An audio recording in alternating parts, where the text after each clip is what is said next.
Ahojte, priatelia, kamarádi, ja vás všetkých zdravím. Dneska by som takto hneď na úvod poviem, že toto bude videjko, ktoré bude tak troška predajné, takže kto nechce odo mňa nič kupovať, tak ma vypnite a bežte si radšej robiť niečo iné. A koho to zaujíma, tak ja by som chcela dneska ponúknuť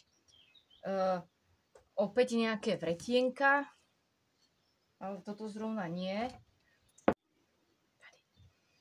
Zase z jabloňového dreva, obyčajné, namorené lneným olejom.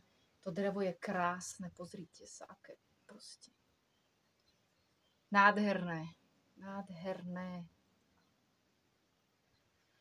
Plus majú samozrejme taký ten čudlíček na to, aby ste si to mohli položiť, šnúrečka a háčik. A zase ich nájdete na Fléru za 111 korún, alebo tady na YouTube sú za 100, keby ste niekto chceli, tak ma kontaktujte do komentára. Ku každému dávam vlnku, romný marš. Už je učesaná, tak aby sa dala zrovna spriadať, pretože česacie hrebene tiež každý doma nemá. Alebo dosku, takže zrovna dostanete kus rúna a môžete trénovať, a keď vás to chytí a bude sa vám to páčiť a budete chcieť niečo rýchlejšie, tak by som práve chcela ponúknuť tady ten Kick Spindler. Mám dva. Obidva som robila pre seba, pretože som tak dlho vtedy čakala na ten kolovrátok, tí 2 mesiace, a som si vravela, bože, však ja sa toho asi nedočkám, to nikdy v živote nebude, tak ja si urobím niečo. Takže prvý som si urobila tento. Tento je enom morený. Ten tady má závažie, tu na je ložisko. Tu na ložisko není, ale dierka je namazaná mydlom. Čo si ju premažte. No a tu na je. To urobiť. Spojka, do ktorej si nasadíte vretienko. Teraz to jednou rukou neurobím, pretože keď napradíte tú priadzu, tak aby ste to mohli potom komfortnejšie zmotať do klbka, tak si to vyťahnete, dáte si to do nejakej škatulky s 2 dierkami a premotáte. Sused. Takže sa vrátim. Takže, trošku sa mi zaprášil. Tento som robila pre seba, upriedla som na ňom 2 100-gramové pradienka, si pamätám vtedy. Potom som si vravela, že vyzerá tak ako, urobím si krajší. Mňa totiž to baví to vyrábať. Aj ty vretená, sústruží to na tom sústruhu, to je, keď sa ukazuje tá krása toho dreva, tady sa kochám, že vy nič nevidíte, toto je jabloň. Proste jabloň je prekrásna. No, keď sa ukazuje tá krása toho dreva, to je famózne. Tak som si vravela, že si urobím druhý. A druhý je tento. Tento je z jelšového dreva. Už má práve to závažie celo sústružené na sústruhu. Tady sú také 3 ozdobné drážky. Toto je jelša morená lneným olejom. Dívejte sa, aká je krásna. Ona je tak jemne naružovelá.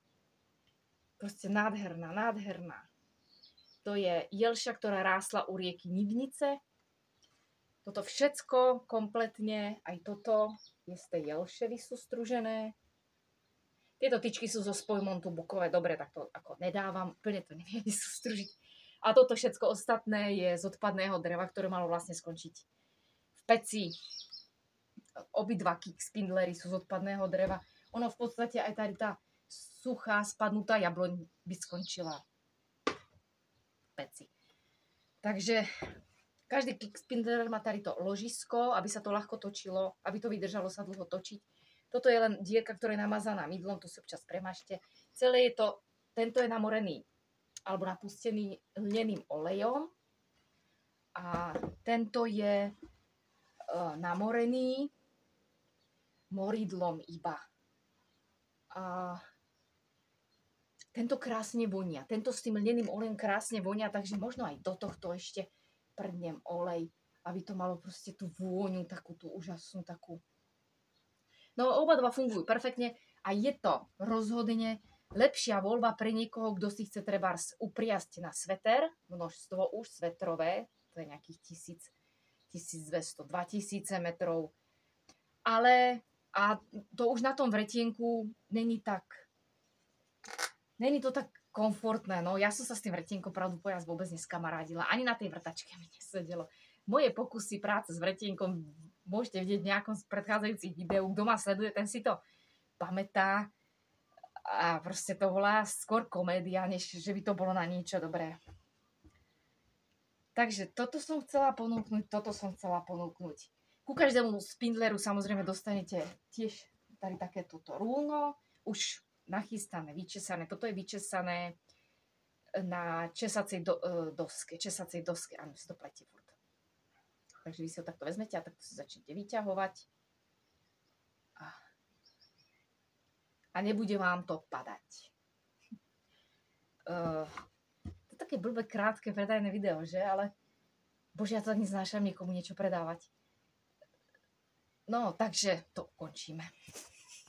Ešte jedna dôležitá vec. Videjko, jak sa pradie na vretienku, vám sem nedám, pretože by mi v minúte spadlo asi 40 krát, proste fakt na to nemám nervy.